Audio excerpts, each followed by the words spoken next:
She ran away from her father but was already pregnant by him. A secret that for decades remained buried in the depths of the Ozark Mountains, in a community as isolated as the very souls who inhabited it. This is the story of Martha Holloway, a young woman whose destiny was sealed even before her birth, on a family line where the borders of kinship had been obscured by generations. Our report begins in 1952, when the Ozark Mountains in southern Missouri housed hundreds of isolated communities, many of them virtually disconnected from the rest of a modernizing America. In one of these forgotten valleys, approximately 40 kilometers from the city of Branson, there was a property locally known as the Holloway Clearing.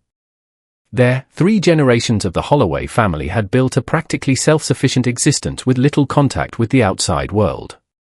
The 200-acre property was led by Samuel Holloway, a 43-year-old man who had been widowed 5 years earlier after his wife Elizabeth passed away during the birth of their 6th son, who also did not survive. Samuel was described by rare visitors as an imposing man, with a thick beard and grey eyes that rarely showed emotion. His word was law on the property where he lived with his 5 surviving children. What few knew was that the Holloway family was already carrying the burden of several generations of marriage between cousins. Samuel himself was the son of first cousins, as was his late wife. This pattern, which had begun as a way of maintaining land and goods within the family during the region's colonization in the 19th century, had become a rarely questioned custom even when signs of genetic problems began to manifest. Among Samuel's sons, the 16-year-old Martha was considered the most beautiful and healthy. With a small stature, long brown hair, and deep blue eyes that contrasted with her light skin, Martha showed an intelligence and liveliness that seemed to have escaped the genetic fate beginning to manifest in her younger brothers. John, 14, had severe learning difficulties. Thomas, 12, suffered from a spinal malformation that limited his movements. Rebecca, 10, seemed normal but rarely spoke. And the youngest, Elijah, 8, was born with fused fingers, a condition that limited his dexterity. The family's isolation was not only geographical but also cultural and social. The Holloway children received their education at home, taught by Samuel himself, who had studied until the high school equivalent. The religion practiced was a version of Christianity with Samuel as the supreme interpreter of the scriptures. Contact with the outside world was limited to Samuel's monthly trips to the city to buy supplies they could not produce, and rare family visits to the local church for Easter and Christmas celebrations. In April 1952, however, this isolated balance was disturbed when the local Reverend Robert McIntyre managed to convince Samuel to allow Martha to participate in the church's youth activities, arguing that the young woman needed female company appropriate for her age. Reluctantly, Samuel agreed, possibly out of respect for religious authority, or perhaps because he saw in Martha a possible connection with some respectable family in the region that could bring new opportunities. For the next 2 months, Martha experienced her first glimpse of the world beyond the Holloways. In Sunday activities, she met other young women, learned songs, participated in picnics, and, most importantly, was presented with ideas and values different from those imposed by her father. It was through these interactions that Martha began to realize that there was something deeply disturbing in her own family. In June 1952, Martha confided in Sarah Bennett, the Reverend's wife, a concern that plagued her. "Sometimes when my dad returns from town, he looks at me in a way that gives me goosebumps," said Martha. "It's like he's seeing me, but not as a daughter." Sarah, worried, asked if Samuel had done anything inappropriate, to which Martha responded only with silence and tears. Sarah promised to talk to the Reverend about it. The following Sunday, however, Samuel reported that Martha could no longer participate in church activities, claiming that she had many responsibilities at home. When Reverend McIntyre visited the property to try to intervene, he was received with a shotgun and the order to never step on the Holloway lands again. During the following weeks, the nearest residents reported hearing shouts from the Holloway property at night. In mid-July, the eldest son of the nearest neighbor, while hunting, saw Martha alone washing clothes in the stream that cut through the property. He noticed bruises on her arms and a downcast countenance that contrasted with the liveliness she had demonstrated in the church activities. In late July, during a particularly violent storm, Martha Holloway disappeared from the family property. Samuel Holloway appeared in the city the next morning, visibly disturbed, asking if anyone had seen his daughter. An informal search was organized, but no sign of Martha was found nearby. Samuel publicly accused Reverend McIntyre of filling the girl's head with dangerous ideas and possibly assisting in her escape, accusations vehemently denied by the religious man. The truth would only begin to emerge 2 weeks later when Martha was found passed out on the edge of a road more than 80 kilometers away, outside Springfield. Taken to the local hospital, the young woman was dehydrated, malnourished, and, as the doctors soon discovered, approximately 2 months pregnant. Check now if you are already subscribed to this channel. Martha's story reveals family secrets that the system tried to bury for decades. Only here will you have access to details never before revealed about real cases that the authorities preferred to forget. When Martha Holloway regained consciousness at Springfield Hospital in August 1952, she initially refused to provide any information beyond her name. The social worker designated for the case, Eleanor Thompson, a 37-year-old known for her patience and compassion, spent days building a relationship of confidence with the traumatized young woman. Martha was like an injured animal, Eleanor would recall years later in her personal diary, which only became public in 1998 after her death. Her eyes were constantly alert, looking for dangers. She cringed at the slightest noise. It took a week until she allowed me to sit next to her bed without trembling. Meanwhile, the authorities were able to identify Martha's family through fragmented school records and the testimony of Reverend McIntyre.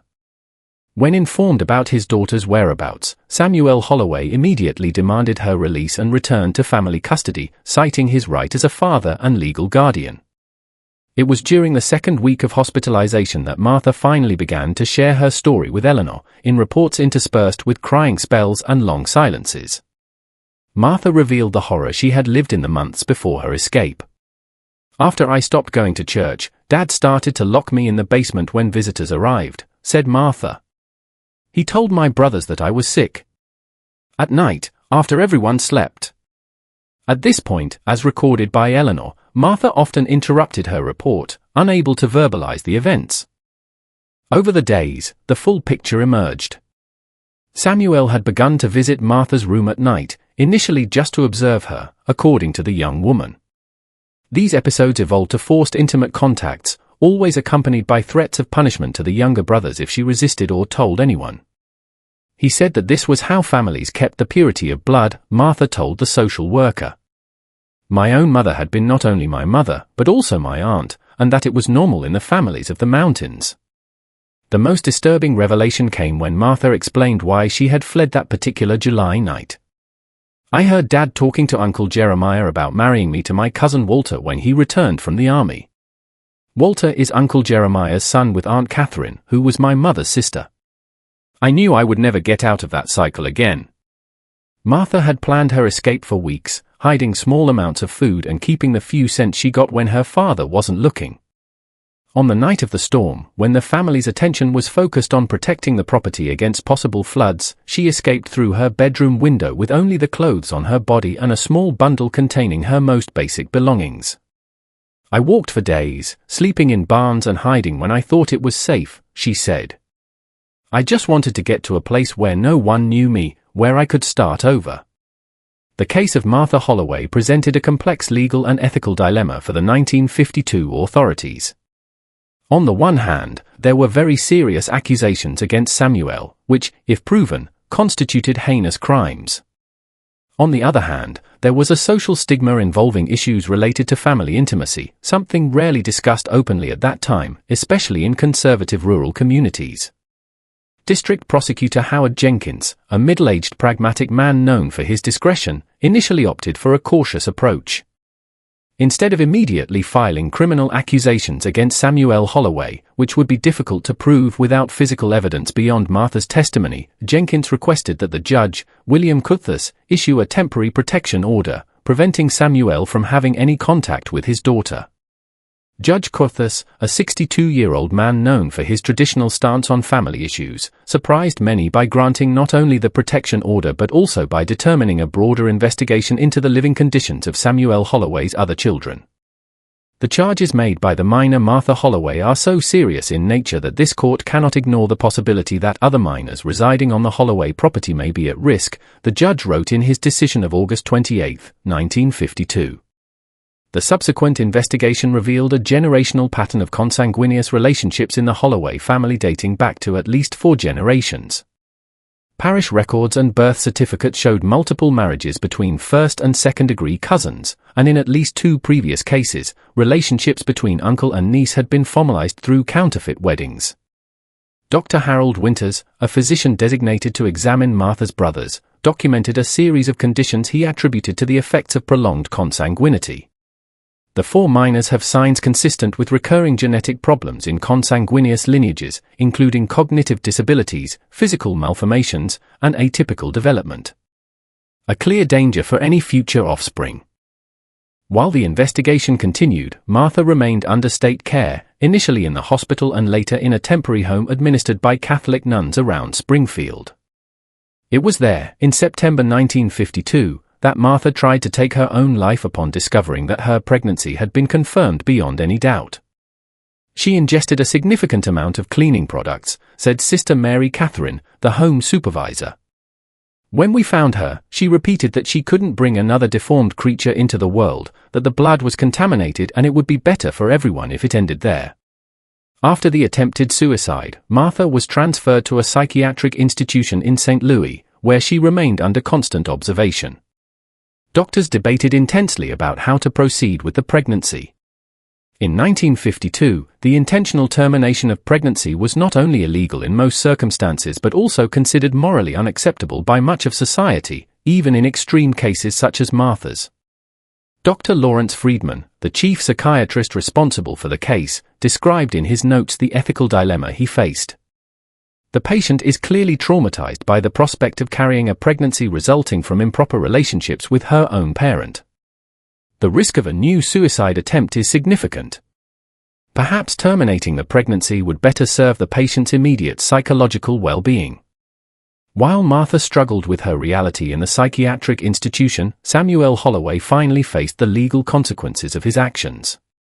On October 5, 1952, after weeks of investigation, Prosecutor Howard Jenkins presented formal accusations against Samuel, including child abuse, parental neglect, and improper conduct under tutelage, legal terms of the time that avoided explicit language about the actual nature of the crimes. The local community reacted with a mixture of shock, disbelief, and, in some cases, defense of the accused. Samuel has always been a reserved man, but hard and God-fearing, a neighbor told the local newspaper. These accusations must be a misunderstanding. Others, however, especially women in the community, expressed that they had always noticed something disturbing in the Holloway family dynamics. "Those children never smile," commented one of the ladies of the church. And Martha, when she started coming on Sundays, looked like a flower blooming in the sun for the first time.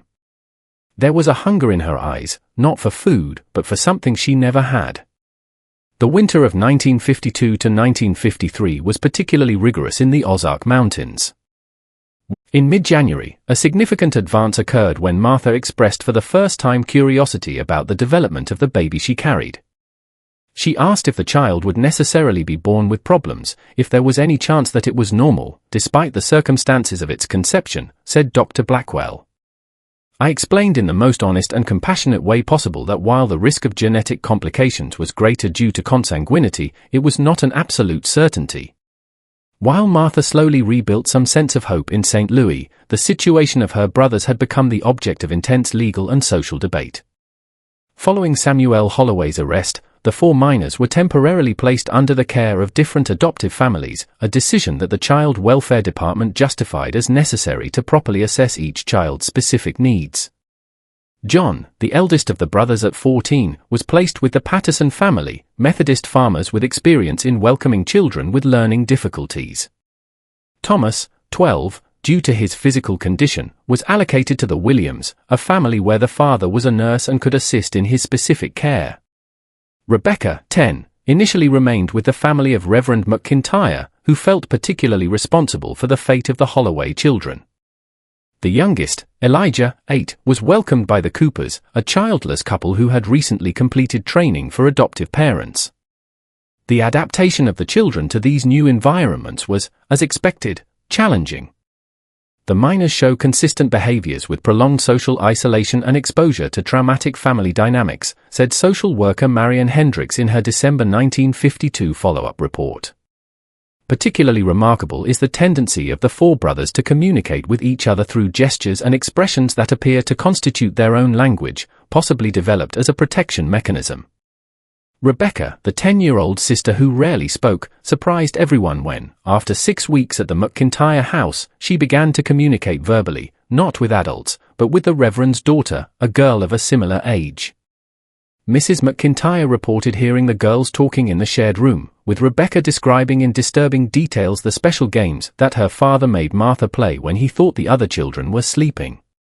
These additional revelations, although transmitted through a child's indirect witness, served to further strengthen the case against Samuel Holloway, whose trial was scheduled for March 1953.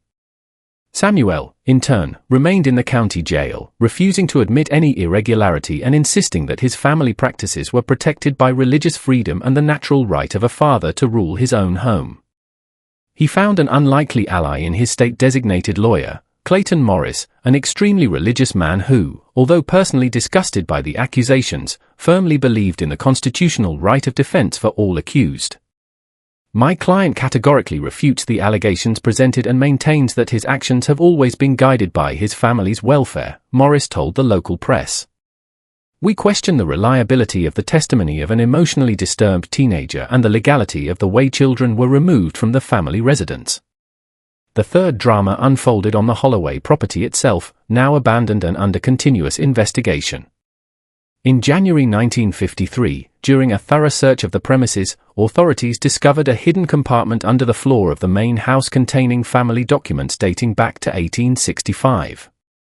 Among these documents was a diary belonging to Josiah Holloway, Samuel's great-grandfather and the original family patriarch in the region. The diary entries, written between 1865 and 1883, revealed a disturbing philosophy that had apparently guided family practices for generations. The outer world is contaminated, but we Holloways will keep our blood pure, Josiah wrote in 1872. Every union with strangers dilutes our essence. Each marriage within the family strengthens our legacy. This is how we survive when others fail. Other entries described how Josiah had gradually isolated his family from contact with the wider community, establishing a belief system that mixed distorted Bible interpretations with popular pseudoscientific theories of the late 19th century. A particularly revealing entry dated 1879 described how Josiah had arranged the marriage of his eldest daughter, then 14 years old, with her own younger brother, the girl's uncle. Elizabeth initially resisted, as expected of her stubborn nature.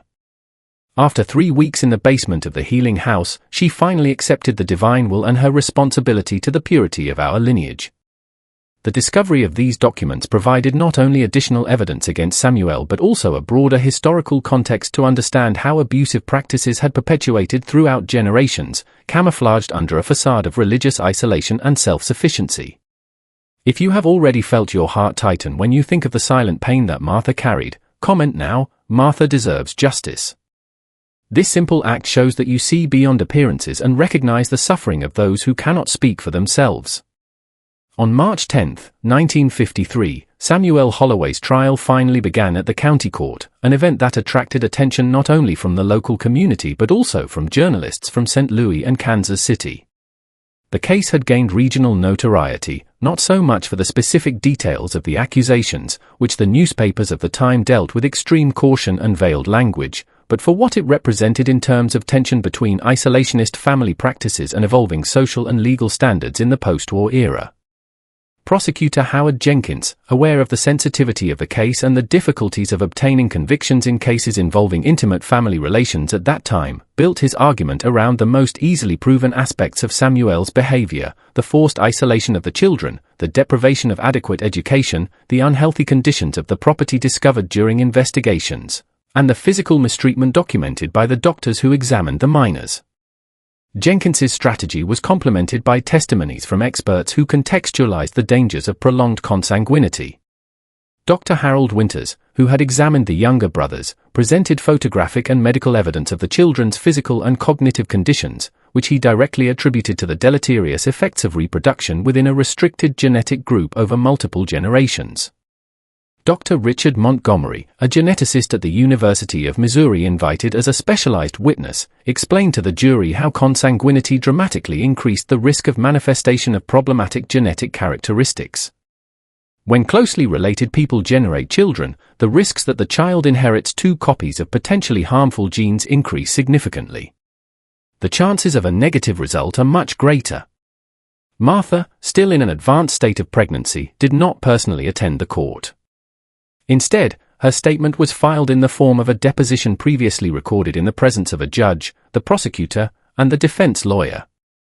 The decision not to expose the young woman to the additional trauma of facing her father in court was taken after Dr. Blackwell's express recommendation, who warned that such a confrontation could trigger a severe relapse in Martha's psychological state. Samuel's defense, in turn, focused on questioning the credibility of Martha's testimony and presenting the defendant as a strict but dedicated father whose practices of family isolation were motivated by sincere religious convictions and the desire to protect his children from the corrupt influence of modern society. The charges against my client represent nothing less than a criminalization of traditional family practices and religious beliefs that go back generations, argued Clayton Morris in his opening statement. Mr. Holloway raised his children the way he believed was correct, according to the values transmitted by his father and his father's father before him. Morris called as witnesses several members of the wider community of the Ozark Mountains who, although not intimately knowing the Holloway family, attested that family isolation and self-sufficiency were common and respected practices in the region, and that government interference in family affairs was traditionally seen with distrust. The most controversial testimony came from Jeremiah Holloway, Samuel's brother and the children's uncle, who had been mentioned in Martha's report as an accomplice in the plan to marry her to her cousin. Jeremiah, a 41-year-old man notably similar to Samuel, denied any knowledge of improper behavior on the part of his brother and described the Holloway family as reserved but decent. When questioned by the prosecutor about documented consanguineous marriages in family history, including his own marriage to his first-degree cousin Catherine, Jeremiah responded with a disturbing frankness. "Where I grew up, you marry who you know and who you trust. And who do you know better than your own family? Maybe in the city it seems strange, but in the mountains it's just the way to survive." The trial lasted 7 days, during which the local community was divided into factions. While most expressed horror at the revelations about Holloway practices, a vocal minority defended Samuel's right to raise his family according to his own beliefs, seeing the case as an example of government interference in the family autonomy that many mountain inhabitants valued deeply. On March 17, 1953, after less than 5 hours of deliberation, the jury returned with a guilty verdict on all charges. Judge Wilson, after hearing additional arguments from both sides on the appropriate sentence, sentenced Samuel Holloway to 20 years in prison without the possibility of parole before fulfilling at least 15 years. This court has rarely seen a case of abuse of parental authority so prolonged and systematic, Judge Wilson said as he pronounced the sentence. Although we recognize parents' rights to raise their children according to their religious beliefs, this right finds its absolute limits when it endangers the physical, mental, and moral well-being of minors under their guardianship. The sentence was received with silent approval by most of those present in the court, including several members of the local religious community who had initially defended Samuel. Reverend McIntyre, who was present throughout the trial, later commented that the case had forced many in the community to confront a darkness that we preferred to believe did not exist in our midst. While Samuel Holloway was taken to fulfill his sentence in the state penitentiary, a new chapter opened for Martha. On March 26, 1953, at 38 weeks of gestation, she went into labor at the St. Louis Hospital, accompanied by Dr. Blackwell, who had become her confidant and protector. After 14 hours of labor, Martha gave birth to a girl who, surprisingly, seemed not to have any immediately apparent physical anomaly. Dr. Spencer Reynolds, a pediatrician who examined the newborn, observed with cautious optimism, "The child has normal reflexes. All fingers and extremities are present and well-formed, and there are no visible signs of facial or cranial abnormalities commonly associated with near consanguinity cases." However, some conditions may only manifest later in development. The question of the child's fate had been intensely debated during the previous months. Under normal circumstances of the time, a teenage single mother would be strongly pressured to deliver the baby for adoption, especially considering the traumatic circumstances of conception. However, Dr. Blackwell had vehemently argued that forcing Martha to separate from her daughter against her will would constitute an unnecessary additional trauma. After observing the development of Martha's attitude towards the pregnancy, I am convinced that she has developed a genuine bond with the child she carries, wrote Dr. Blackwell in her official recommendation to the family court. Separating mother and daughter at this moment would be adding an additional trauma to a young woman who has endured more than anyone should. With proper support, I believe Martha has the ability to be a loving and competent mother, turning a tragic circumstance into an opportunity for healing and redemption. The court, influenced by the recommendation of the respected psychiatrist and the unusual nature of the case, granted Martha provisional custody of the newborn, whom she named Hope, a name that reflected her vision for the future. In the weeks that followed Hope's birth, Martha was transferred to a transition house administered by a progressive religious organization in Jefferson City. The Uncommon program for the time was designed specifically to support young mothers in difficult circumstances, offering housing, continuing education, and professional training, allowing women to keep custody of their children as they work to build independent lives. Martha demonstrates an impressive dedication to both her studies and the care for the baby, said Mrs. Patricia Donovan, coordinator of the program, in her April 1953 evaluation report. Despite her youth and the traumatic circumstances that brought her to us, she shows a notable maturity and determination. In addition to her daughter's welfare, she remains concerned about the fate of her younger brothers. In fact, the situation of Martha's brothers had become a complex case for the social assistance system. After months of observation in temporary homes, detailed medical and psychological evaluations had been completed for each child, revealing a worrying picture of the effects of isolation and prolonged consanguinity. John, the eldest of the brothers, was diagnosed with a moderate intellectual deficiency that significantly limited his capacity for academic learning, although he had surprising practical skills, particularly in carpentry and handicrafts. Thomas, whose spinal malformations were initially the most visible symptom, also had congenital heart problems that required corrective surgery. Rebecca, whose reluctance to speak was initially attributed to psychological trauma, was diagnosed with a specific form of partial hearing impairment that affected her ability to process certain vocal frequencies. Only Elijah, the youngest, despite the syndactyly fused fingers that affected his hands, seemed to have cognitive development close to normal for his age, although he had a significant social backwardness. A case conference held in May 1953 brought together social workers, doctors, specialized educators, and court representatives to decide the long-term future of the Holloway children. The unanimous decision was that none of the children were able to return to the family property, even under the supervision of relatives, an option that was complicated by the fact that the investigation had revealed that virtually all adult Holloway relatives were implicated to a greater or lesser extent in the system of consanguineous marriage and social insulation. The minors John, Thomas, Rebecca, and Elijah Holloway require levels of specialized medical and educational intervention that would be impossible to ensure in a conventional family environment in the region of origin, the official report concluded. We recommend permanent placement in institutions that can meet their specific needs, with provisions to maintain contact between the brothers and their older sister, Martha. This recommendation, although formulated with the best intentions and based on professional assessments, reflected the predominant approach of the time to dealing with children with special needs, institutionalization. Such a decision would be widely revised and criticized in the following decades as deinstitutionalization and community integration became the preferred approaches. But in 1953, it seemed the most responsible option available. Martha reacted to the news with a mix of resignation and determination. She understands that her brothers need care she can't provide at the moment, said Dr. Blackwell after reporting to Martha about the decision, but she made me promise that they wouldn't be forgotten, that they would not disappear in some anonymous system. They were already invisible for too long, she said. In the following months, as Martha adapted to motherhood and continued her own recovery, she showed extraordinary resilience. She completed the equivalent of high school through an accelerated program, learned typographic and administrative skills, and began planning a future that seemed impossible just a year earlier. In September 1953, there was a significant turnaround in the case when a routine medical examination revealed that Hope had a subtle delay in development, possibly indicative of underlying neurological problems. The doctors could not determine for sure if this was related to consanguinity or simply a variation of normal development, but the discovery affected Martha deeply. She spent 2 whole nights sleepless, just watching her daughter, said Mrs. Donovan. When she finally talked about it, Martha said something I will never forget: no matter what happens to Hope, she will never know what it is to be invisible or disposable. She will know she is loved just as she is.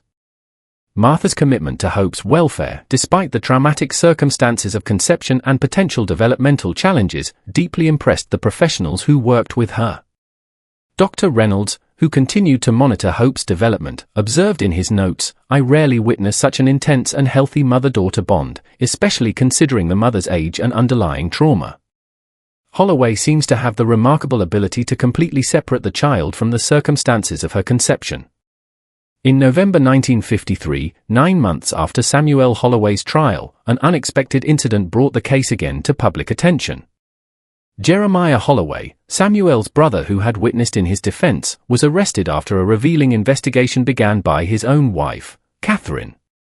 Catherine, who had been hospitalized with serious injuries she initially reported as a fall, confided to a nurse that she had actually been assaulted by her husband after questioning his attention to their own daughter, Beth, 13. The nurse, alerted by the parallels with the recent Holloway case, notified the authorities.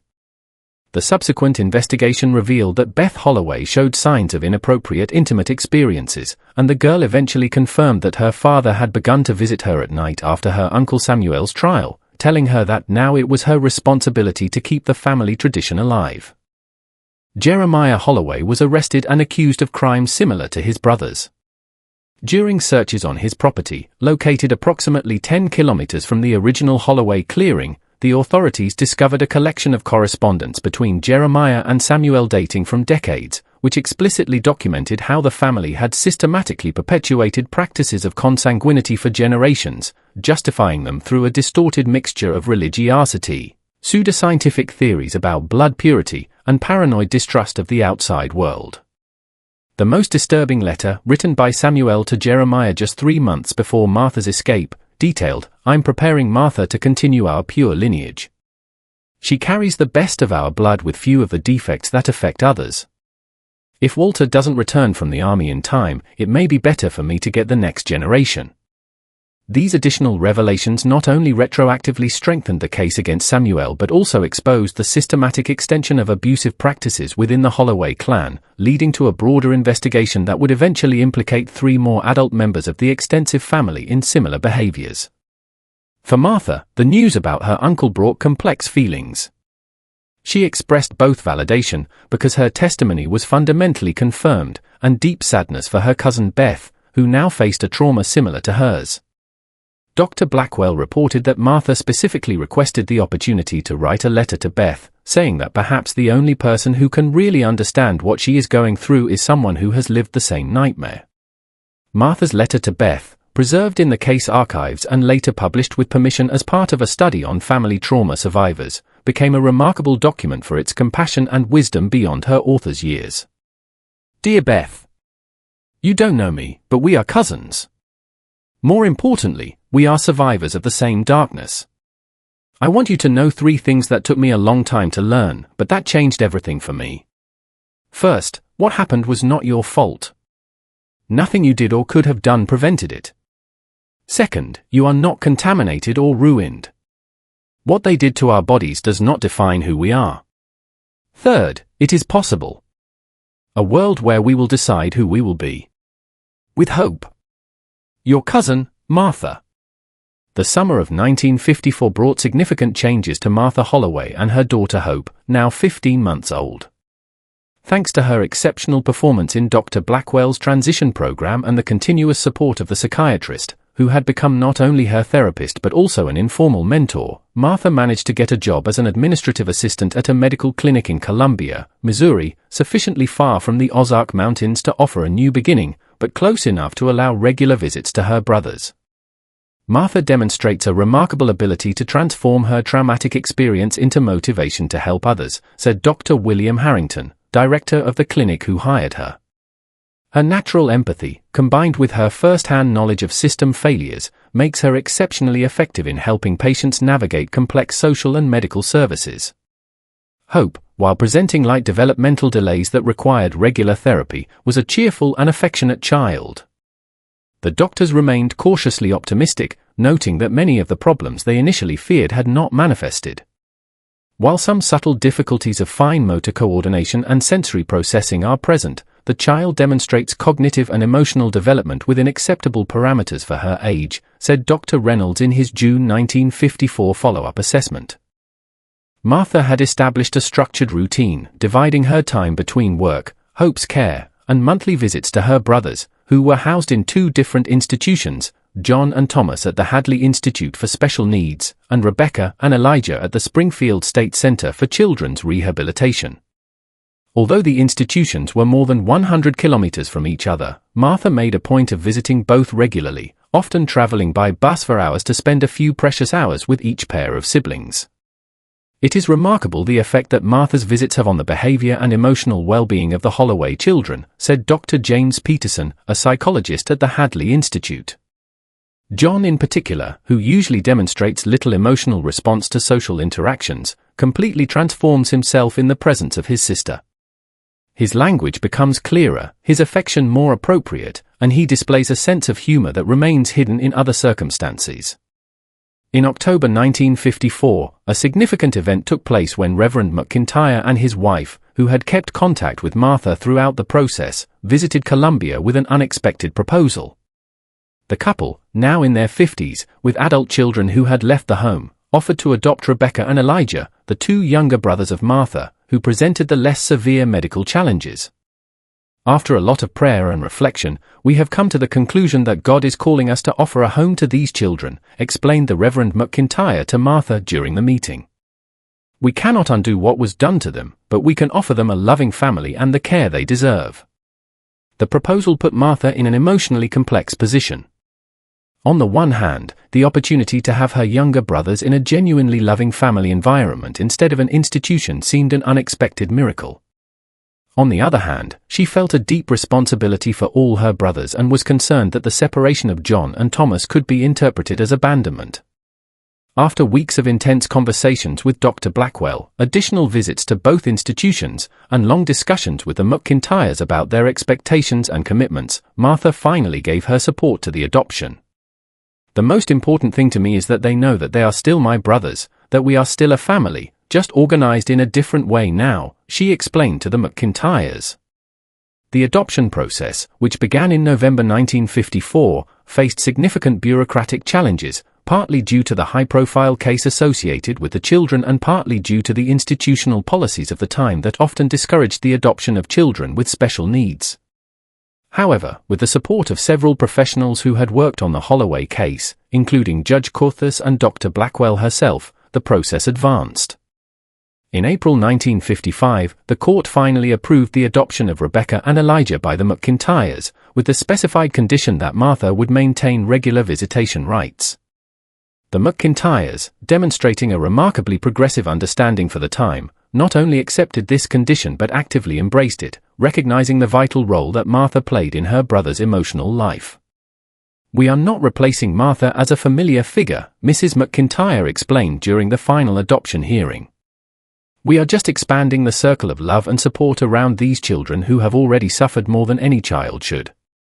The transition of Rebecca and Elijah to the McIntyre house gradually occurred throughout the summer of 1955, with initial visits followed by weekend stays and finally a permanent change in August.